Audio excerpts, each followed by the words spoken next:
Assalamualaikum warahmatullahi wabarakatuh. Kami dari kelompok 4 akan mempresentasikan bab penghitungan bagi hasil. Perkenalkan, di sini anggota kelompok kami yang beranggotakan Kusnul Amalia Putri, Lilis Sasintasari, Ardia Garini, Siti Musdalifah, Sofia Tunisa, Aprilia Nur Azizah, Anissa Tri, dan Lita Kumala Devi. Teori bagi hasil. Bagi hasil adalah suatu sistem pengelolaan dana dalam perekonomian Islam, yakni membagi hasil usaha antara pemilik modal dengan pengelola atau mudharib. Proses penentuan tingkat bagi hasil diperlukan kesepakatan kedua belah pihak yang terungkap dalam nisab bagi hasil. Berdasarkan prinsip ini, bank syariah akan berfungsi sebagai mitra baik dengan penabung maupun dengan pengusaha yang menjamin dana. Untuk menghitung pendapatan bagi hasil yang diterima oleh bank maupun nasabah, di mana bank sebagai mudharib, sedangkan nasabah sebagai sahibul mal, dilakukan beberapa tahapan sebagai berikut. Yang pertama, menentukan prinsip penghitungan bagi hasil. Yang kedua, menghitung jumlah pendapatan yang akan didistribusikan untuk bagi hasil. Yang ketiga, menentukan sumber pendanaan yang digunakan sebagai dasar penghitungan bagi hasil. Yang keempat, menentukan pendapatan bagi hasil untuk bank dan nasabah.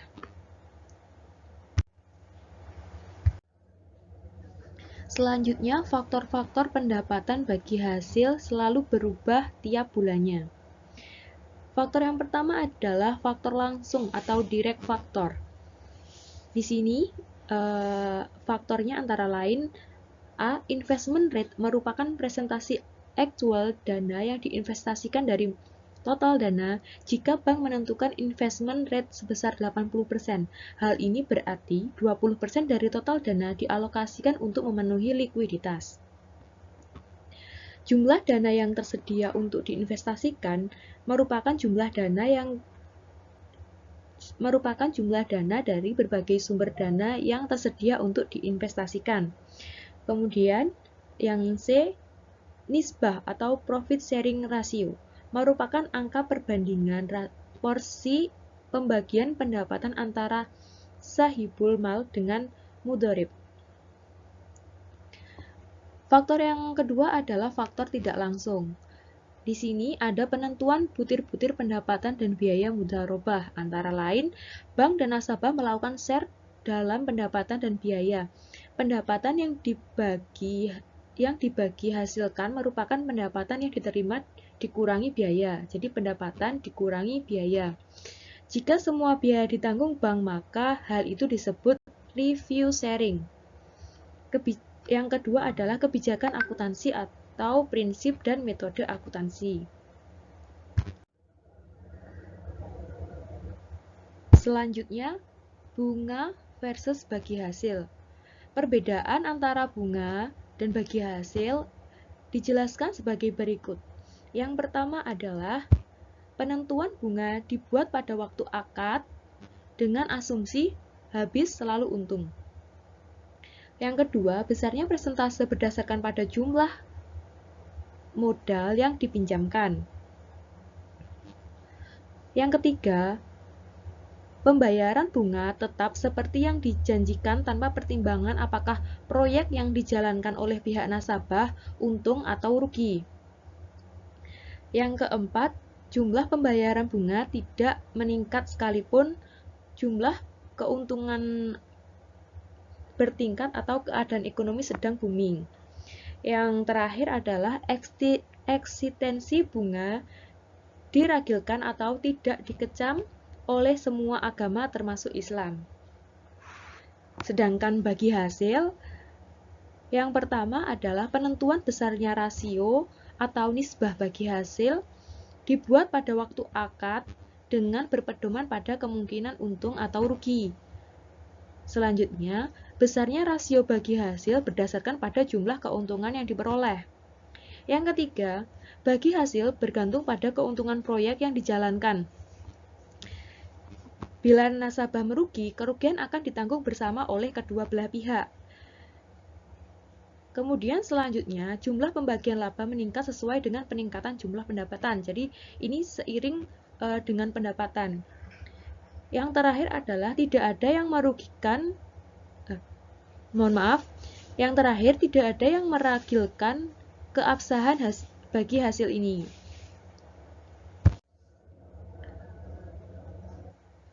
Selanjutnya, bentuk skema bagi hasil. Yang pertama adalah profit sharing. Dalam hal ini, yang digunakan sebagai dasar penghitungan adalah profit yang diperoleh dari usaha yang dibiayai dengan pembiayaan.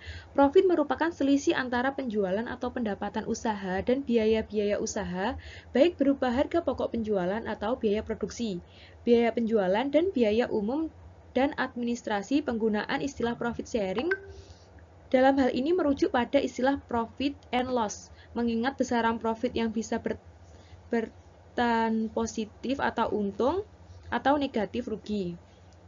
Selanjutnya adalah revenue sharing.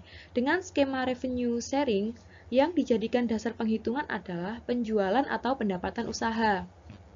Dengan demikian, resiko yang dihadapi pihak-pihak yang berkontrak rendah.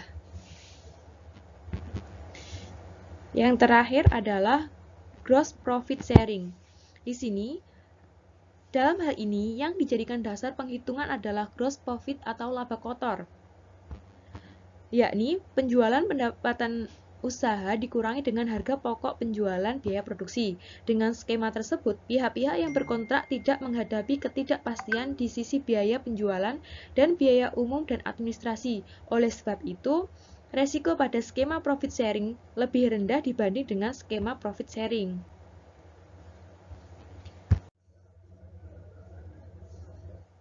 Selanjutnya, tahapan penghitungan bagi hasil.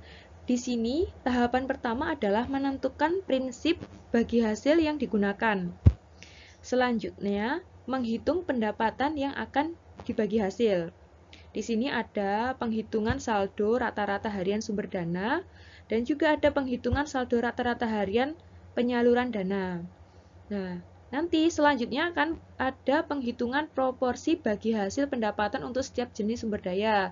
Ada distribusi bagi hasil pendapatan kepada masing-masing nasabah sesuai nisbah yang disepakati. Kemudian ada menghitung pendapatan bagi hasil untuk nasabah dan bank. Sistem dan penghitungan bagi hasil. Terdapat 3 aliran skema dana dari nasabah, yakni investor kepada bank sebagai berikut. Ini yang pertama ya, mohon maaf, ini yang pertama. Mudharobah muqayyadah off balance sheet. Yang kedua adalah mudharobah muqayyadah on balance sheet. Yang ketiga, mudharobah mutlaqah on balance sheet. Ya, perbedaannya di sini. Selanjutnya, di sini ada contoh kasus. Misal, seorang nasabah atau investor ingin melakukan investasi dengan cara ini sebesar 100 juta, sedangkan total dana nasabah investor yang ingin investasi dengan cara ini sebesar 100 miliar. Namun, tidak seluruh dana ini dapat digunakan oleh bank, karena bank harus menyisihkan 5% dari dana tersebut sebagai simpanan wajib di BI. Katakanlah, bank juga ikut melakukan investasi di sektor perdagangan sebesar 145 miliar, sehingga jumlah dana nasabah investor dan dana bank untuk investasi sebesar sehingga jumlah dana nasabah investor dan dana bank untuk investasi sebesar 1.000 miliar. Katakanlah disepakati nisbah bagi hasil antara bank dan nasabah investor sebesar 35/65. Pada akhir bulan, investasi yang dibiayai menghasilkan pendapatan sekitar 16 miliar. Bagi hasil dihitung sebagai berikut. Dari contoh kasus di atas, berikut penghitungan bagi hasilnya. Diketahui jumlah seluruh dana nasabah adalah 900 miliar. Kemudian jumlah dana nasabah investor yang dapat disalurkan untuk pembiayaan adalah 855 miliar. Dana bank dalam pembiayaan proyek adalah 145. Kemudian pembiayaan yang disalurkan adalah ini jumlah dana nasabah ditambah jumlah seluruh dana. Ada 1.000 miliar. Ini ya. Kemudian pendapatan dari penyaluran atas pembiayaan ini adalah 16 miliar. Di sini penghitungan bagi hasil dari setiap 1.000 dana nasabah atau investor dihitung dengan cara berikut ini. Jadi kita anggap pendapatan itu F ini.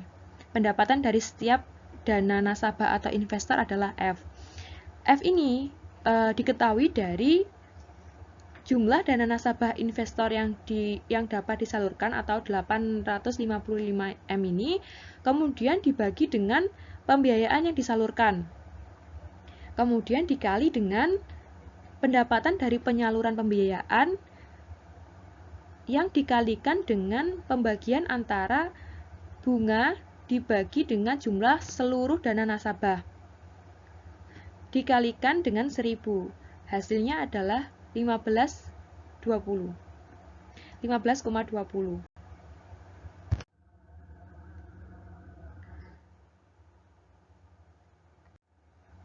Selanjutnya, perhitungan di atas digunakan untuk menunjukkan pada bulan yang bersangkutan berapa rupiah yang dihasilkan dari setiap 1.000 dana nasabah atau investor yang digunakan untuk pembiayaan. Angka di atas tadi pada tabel adalah 15,20. Kemudian digunakan untuk perhitungan selanjutnya. Pada bulan tersebut, bagi hasil yang diterima sebesar kolom di bawah ini. Pendapatan dari setiap 1.000 dana nasabah investor adalah F, yaitu tadi 15,20. Saldo rata-rata harian, yaitu kita istilahkan dengan G adalah 100 juta. Nisbah bagi hasil nasabah yang kita anggap sebagai H adalah 0,65. Porsi bagi hasil untuk nasabah.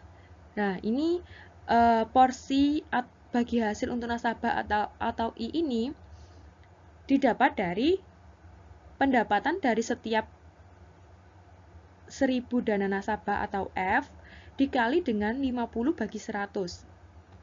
Kemudian dikalikan dengan saldo rata-rata harian yang dibagi 1.000. Ya, saldo rata-rata harian dibagi 1.000. Ketemulah nilai 988 di sini.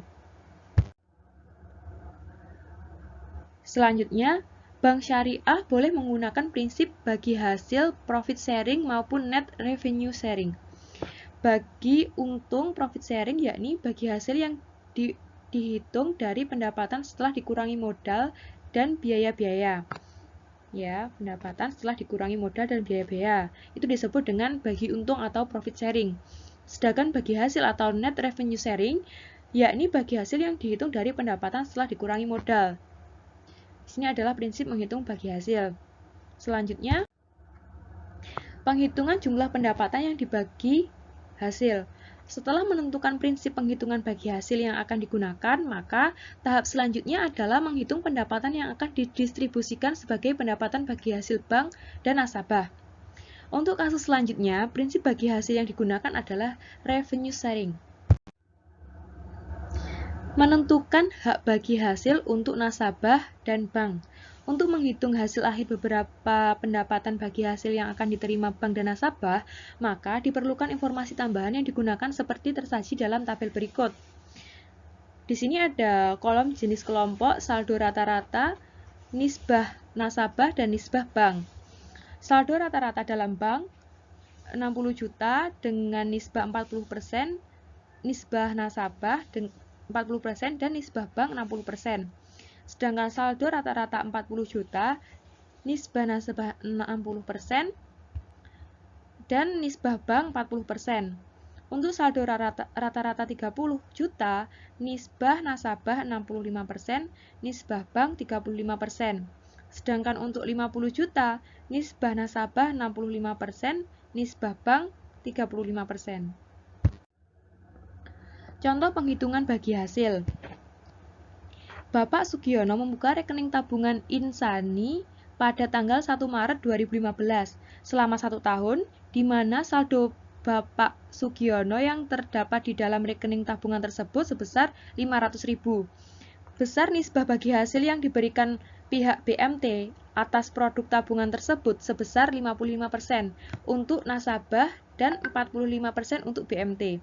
Diumpamakan diketahui pendapatan BMT ada pada bulan Maret 2015 sebesar 8 juta dan saldo rata-rata dana pihak ketiga atau DPK tabungan Insani sebesar 50 juta, sehingga bagi hasil yang didapat adalah sebagai berikut.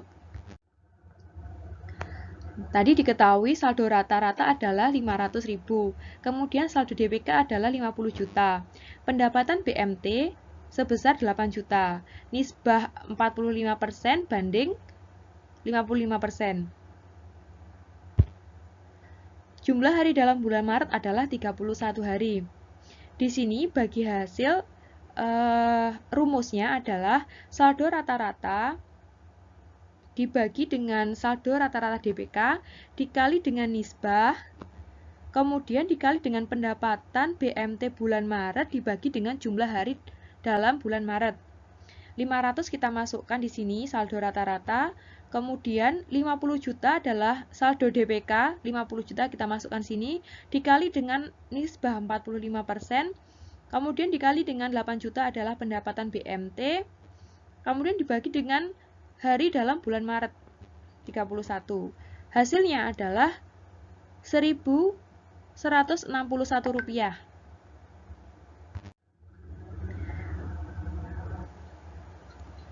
Yang kedua, bagi hasil untuk nasabah atau Bapak Sugiono, tadi kan penghitungannya untuk bank, sekarang untuk nasabah. Bagi hasilnya dihitung dengan cara saldo rata-rata, hampir mirip, cuma dikalikan nisbahnya itu nisbahnya nasabah.